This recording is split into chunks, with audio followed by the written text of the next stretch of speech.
Assalamualaikum warahmatullahi wabarakatuh. Perkenalkan, nama saya Recita Kaila Tania dengan NPM 2012-20042 dari program studi S1 Manajemen Konsentrasi SDM semester 4 dari Universitas Harapan Medan. Pada video kali ini saya akan menjelaskan tutorial asumsi regresi linear berganda. Video ini dibuat untuk memenuhi tugas keempat mata kuliah aplikasi statistik komputer dengan dosen pengampu Bapak Sunario SEMM. Oke, baik. Adapun langkah yang pertama, di sini saya sudah mempunyai datanya di Excel ini.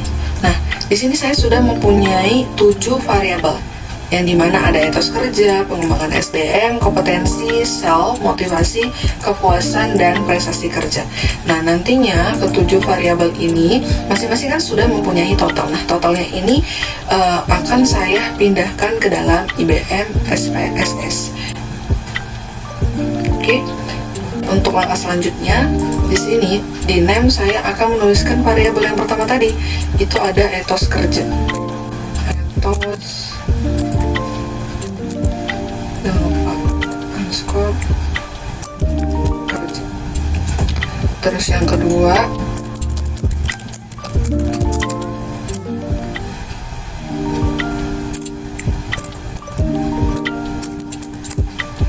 hingga kompetensi. Untuk yang keempat self obsesi, motivasi, kepuasan,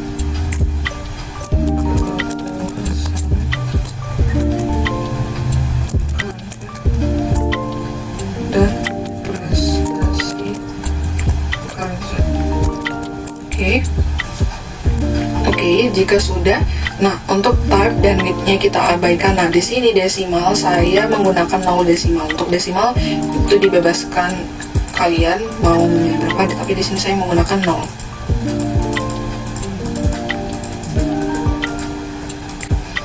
Oke, nah di measure ini kita menggunakan scale untuk ketujuh variabel. Oke, nah jika sudah, kita lanjut ke data view. Nah, yang total ini tadi inilah yang akan saya pindahkan ke dalam data view. Oke, kita copy, kita paste. Nah, udah. Begitupun untuk pengembangan SDM.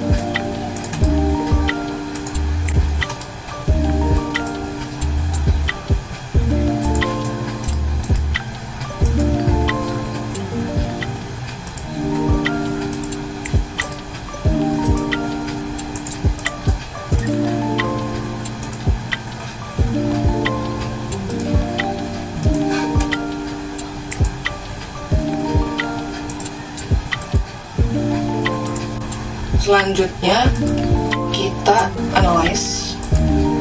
Nah, di analyze ini kita klik yang regression. Nah, regression ini keluarlah linear. Nah, kita klik linear. Oke. Untuk di linear regression ini, dependennya itu kita isi dengan prestasi kerja. Nah, selebihnya ini kita pindahkan semua ke dalam independen.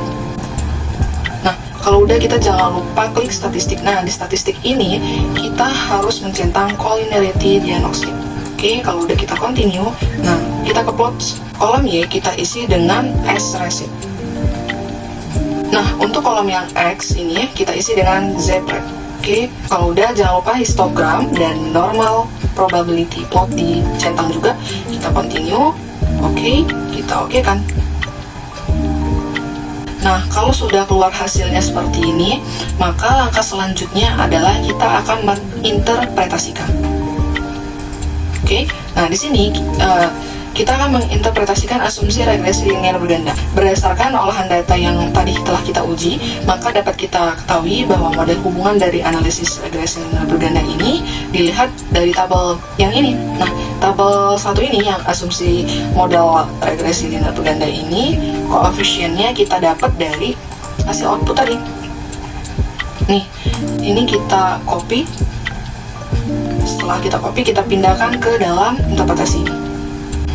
Oke, berdasarkan pada tabel 1, maka dapat disusun model penelitian ini sebagai berikut. Nah, di sini rumusnya Y sama dengan 1 ditambah B1, X1 ditambah B2, X2 ditambah B3, X3 ditambah B4, X4 ditambah B5, X5 ditambah B6, X6 dan ditambah B7, X7. Kenapa sampai 7? Karena di sini variabelnya itu ada 7, jadi ketentuan untuk model penelitian ini sampai dengan B7 X7, maka Y sama dengan 1,217. Dari mana dapatnya? Dari sini, konstan etos kerja. Oke, udah.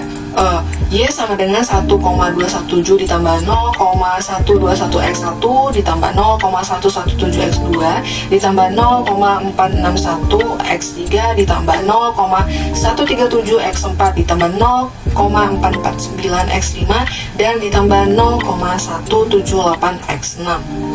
Oke, nah dilihat dari persamaan linear tersebut, maka dapat dikatakan bahwa hubungan dalam model penelitian ini adalah hubungan linear positif. Model penelitian ini dalam bentuk persamaan regresi linear berganda di atas bisa diartikan sebagai berikut.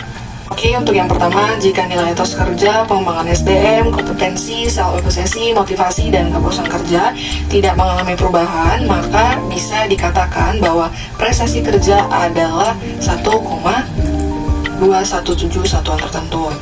Jika nilai kualitas etos kerja mengalami perubahan pada satuan tertentu, maka akan meningkatkan prestasi kerja karyawan sebesar 0,121 satuan tertentu dengan asumsi bahwa variabel-variabel lainnya dalam model penelitian ini tidak mengalami perubahan yang sama.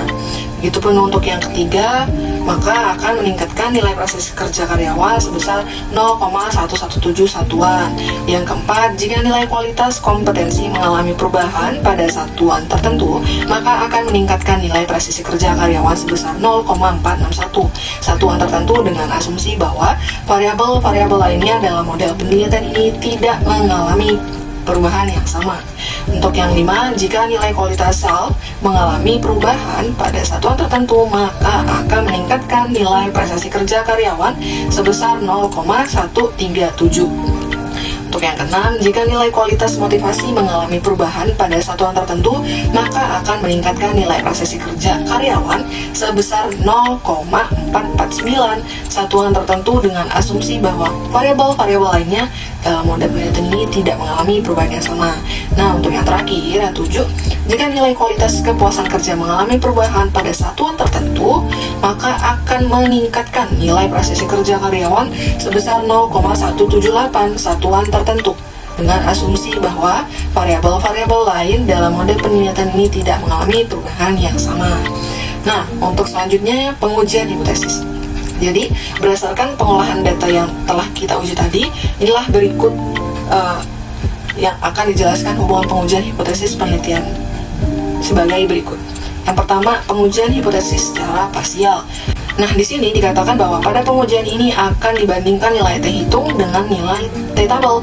Untuk mengetahui nilai T tabel, terlebih dahulu ditentukan besarnya nilai derajat bebasnya atau degree of freedom dari data penelitian berdasarkan pada tingkat kepercayaan penelitian sebesar 95% nih, dan tingkat alfanya sebesar 5% dengan penelitian metode 2 sisi, maka bisa ditentukan nilai derajat bebas pada penelitian ini dengan menggunakan rumus N dikurang K dikurang 1, di mana N adalah jumlah responden dan K adalah jumlah variabel bebas pada penelitian ini. Jadi, berdasarkan jumlah data penelitian ini adalah 1, 2, 3 dikurang 6 dikurang 1, jadi sama dengan 116 dengan jumlah derajat bebas sebesar 116, maka dapat ditentukan besarnya nilai T tabel sebagai berikut. Nah, untuk yang tabel kedua, pengujian hipotesis, ini masih sama. dari hasil yang saya copy dari output ini tadi. Oke, berdasarkan tabel 2 tersebut, maka pengujian hipotesis secara parsial dapat dijabarkan sebagai berikut. Yang pertama, pengaruh etos kerja terhadap kerja karyawan, pengaruh pengembangan SDM terhadap prestasi kerja karyawan itu dihasilkan bahwa kurang dari sekian. Terus pengaruh kompetensi terhadap prestasi kerja karyawan, diketahui bahwa variabel etos kerja memiliki nilai hitung sebesar 1293, dan jika dibandingkan dengan nilai T-tabel maka dihasilkan bahwa 3,387. Dan pengaruh self-evaluasi terhadap prestasi kerja karyawan, diketahui bahwa variabelnya itu T-tabelnya dihasilkan 1,077. Nah, pengaruh motivasi terhadap prestasi kerja karyawan pun jika dibandingkan dengan nilai T-tabel dihasilkan bahwa 4,166 lebih besar dari 198063 dengan tingkat signifikansi sebesar 00 lebih besar dibanding dengan nilai alfa. Nah, untuk pengaruh kepuasan kerja terhadap prestasi kerja karyawan pun sama, diketahui bahwa variabelnya itu T hitungnya itu sebesar 1,347.